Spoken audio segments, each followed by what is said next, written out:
Alah, gak usah lebay bang. Kerjaannya netizen kan cuma nonton doang, like, share, komen, udah begitu doang. Loh, justru memang kerjaannya netizen ya itu, dan itulah yang dibutuhkan. Nonton, like, share, dan komen. Itulah kerjaan netizen memang begitu. Karena logikanya begini. Saya ambil contoh lah, Kang Deddy Mulyadi investigasi lapangan cari fakta, ya kan. Lalu kemudian dia posting di YouTube-nya, dan kalian gak tonton, kalian gak share, kalian gak komen. Kira-kira isu ini ataupun isunya akan menjadi isu nasional apa enggak? Kan enggak, karena enggak ada yang nonton. Kemudian kalau kalian gak nonton, kira-kira Kang Deddy jadi dapat AdSense dari YouTube gak? Enggak. Padahal dia turun ke lapangan itu perlu biaya. Makanya pekerjaan kalian yang hanya sekedar nonton itu adalah sangat-sangat berpengaruh, sangat-sangat luar biasa. Begitu. Nah, jadi apa yang kalian kerjakan, yaitu nonton, like, share, dan komen itu sangat-sangat berpengaruh terhadap algoritma. Jadi dengan kalian terus tonton itu sama dengan mengawal kasus ini, karena algoritmanya terus meningkat. Jadi isu ini selalu ada yang paling teratas, maka itu menjadi highlight ataupun sorotan dan menjadi isu nasional. Begitu, itu jadi perhatian nasional. Karena apa? Ya karena kalian yang sekedar nonton itu. Jadi jangan disepelekan kerjaan kalian itu. Jadi memang dalam satu movement sosial ataupun pergerakan sosial itu adalah ada orang-orang yang memang bertugas di masing-masing bidang. Contoh, saya sebagai konten kreator, ya kan, menyajikan, create. Dari mana saya menyajikan saya meng-create konten ini? Dari fakta-fakta yang diambil oleh Kang Deddy misalkan, ataupun oleh siapa itu, Uya Kuya, ataupun dari para pengacara siapapun itu ya, dari netizen lain. Maka saya create gitu loh. Ada juga yang memang tugasnya seperti Kang Deddy Mulyadi, dia mencari fakta ke lapangan begitu loh.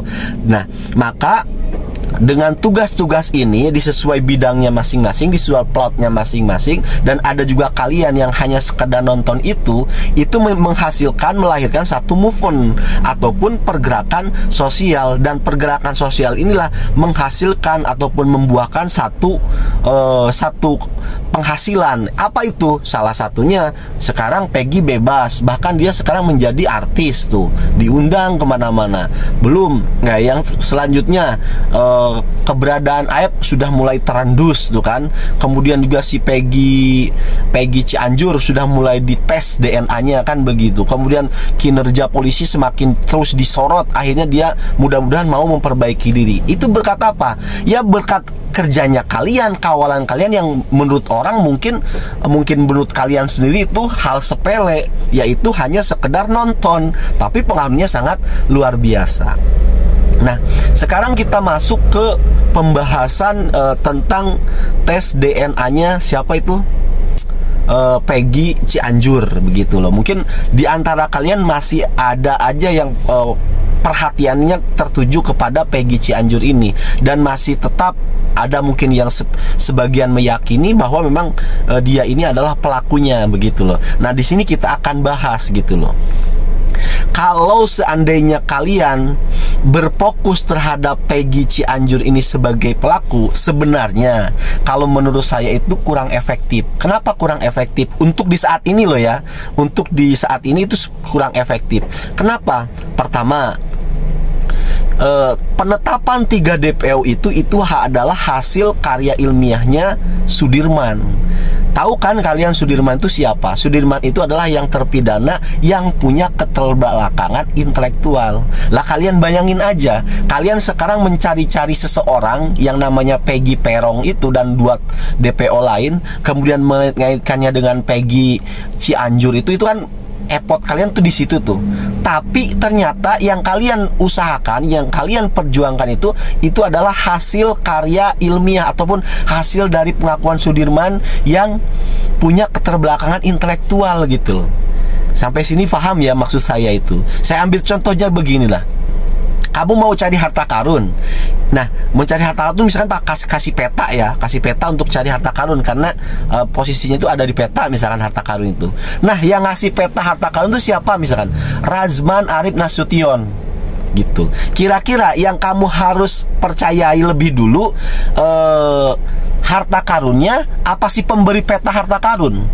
Otomatis kan si pemberi peta harta karun yaitu Razman Arif Nasution yang botak yang nggak ada lehernya itu gitu. Tapi kalau kamu sudah percaya dengan si Razman ini, maka kemungkinan besar emas itu beneran ada. Tapi kalau dari awal si Razmannya itu diragukan integritasnya, nah ini kemungkinan juga diragukan ini apa itu harta karun emasnya itu gitu loh. Nah, sama dengan 3 DPO ini termasuk Peggy Peron itu yang dikaitkan dengan Peggy Cianjur. Lah, yang harus Anda yakini dulu adalah si pemberi informasinya, yaitu Sudirman gitu loh. Karena ini 3 DPO ini hasil dari pengakuan Sudirman yang dibikin oleh kepolisian. Nah, kalau kamu meragukan si Sudirmannya aja, maka yang 3 ini seharusnya patut diragukan. Tapi saya tidak pernah meremehkan pekerjaan kalian ya, yang seperti pengawalan kalian itu juga bagus gitu loh menurut saya. Cuma untuk di saat ini masih kurang tepat. Jadi yang seharusnya dilakukan di saat ini sebenarnya fokus terhadap 7 terpidana yang masih di dalam penjara gitu loh, daripada kita disibukkan ngurusin si Peggy Peron ataupun Peggy yang Cianjur itu. Tapi ya gak apa-apa, itu juga sudah bagus dalam pengawalan ini.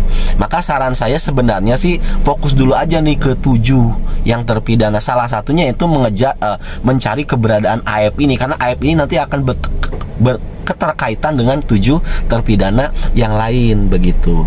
Nah, tapi yang kalian ini, di sebagian kalian ada yang mengawal Peggy Cianjur, ya kalian juga nggak usah berkecil hati, karena ternyata Kang Deddy Mulyadi sendiri membantu apa yang kalian perjuangkan. Yaitu apa? Salah satunya apa yang dilakukan oleh Kang Deddy adalah tes DNA si Peggy Cianjur ini. Apa sih tujuannya tes DNA? Ini adalah untuk mempermudah ya, seandainya nanti si Peggy Peron itu beneran ada, kemudian kok terkait dengan si Peggy Cianjur, maka tes DNA ini akan sangat membantu sekali untuk menguatkan alibi. Karena ini sifatnya adalah scientific evidence ataupun barang bukti yang bersifat scientific. Ini sangat amat membantu. Namun itu prosesnya nanti setelah yang ke-7 itu bebas. Karena apa? Kalau 7 itu bebas karena diduga tidak melakukan kesalahan, maka otomatis kan harus dicari pelaku aslinya kan. Maka itu adalah tahap kedua. Nah, untuk mencari pelaku aslinya, tes DNA yang dilakukan oleh Kang Deddy terhadap Peggy Cianjur itu amat sangat membantu begitu ya. Nah, begitu. Nah, terus mungkin kalian juga bertanya-tanya ini. Tapi yang kedua juga ini, mohon maaf ya sebelum saya lanjut ke sana. Nah, yang kedua juga, tetapi seandainya Peggy Cianjur itu tidak melakukan ataupun tidak bersalah, sama juga si tes DNA ini amat sangat membantu si Peggy Setiawan. Jadi dari awal memang Kang Deddy Mulyadi itu tujuannya bukan untuk menjerumuskan orang, tapi menyodorkan satu fakta gitu loh. Makanya tes DNA ini itu fungsinya bukan mau ngejerumusin Peggy Cianjur, bukan, tapi memang untuk satu scientific evidence gitu loh, menyajikan satu fakta yang bersifat scientific. Nah, itu begitu ya. Mau dia pelakunya mau bukan, semuanya akan menguatkan si Peggy Cianjur itu sendiri. Nah, mungkin di antara kalian ada yang bertanya, berapa sih bang itu kalau kita mau tes DNA ataupun si Peggy Cianjur itu di tes DNA? Nah, tes DNA itu sekitar 5 sampai dengan 7 juta. Kalau 7 sampai dengan 8 juta ya, itu sekitar segitu. Kalau di rumah itu 5 sampai dengan 7 kalau nggak salah begitu.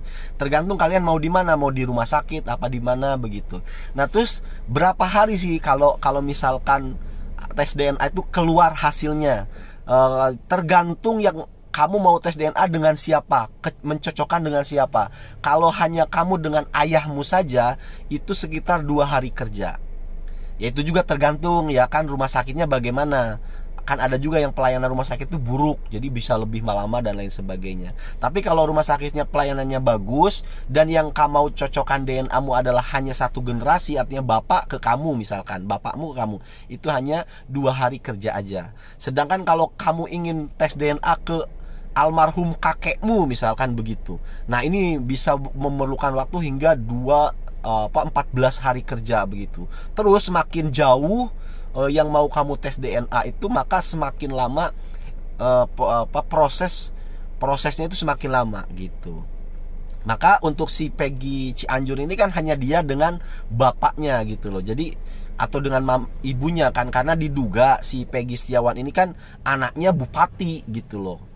Nah, jadi yang mau dites itu dia tuh anaknya bupati, anaknya anaknya Pak Cecep kan begitu. Makanya itu dites DNA tuh di situ gitu. Jadi kan hanya bapak ke anak gitu. Karena diduga kan menurut yang isu yang beredar di masyarakat, opini yang bertebaran itu adalah apa?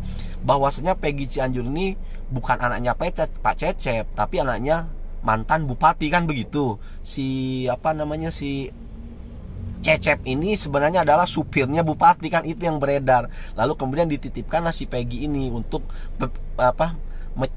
istilahnya disembunyikan lah, diselamatin lah gitu, untuk save gitu kan si Peggy Cianjur ini. Makanya itu dilakukan tes DNA, bener gak sih si Peggy ini anaknya Cecep begitu, maka diadakanlah tes DNA. Jadi kira-kira seperti itulah ya sampai saat ini update terbaru kasus dari dari kasus Pina ini ya, terbarunya seperti itu. Dan yang terbaru paling hot itu yaitu tadi si Aep sudah mulai terendus di mana posisinya. Kalau Anda pengen tahu ya bisalah dicek di konten saya sebelum ini. Terima kasih tetap mengawal kasus ini, meskipun hanya nonton, hanya share, hanya komen, tapi itu sangat pengaruhnya sangat luar biasa untuk perkembangan kasus ini. Sekali lagi saya ucapkan terima kasih, terus kawal kasus ini sampai benar-benar tuntas.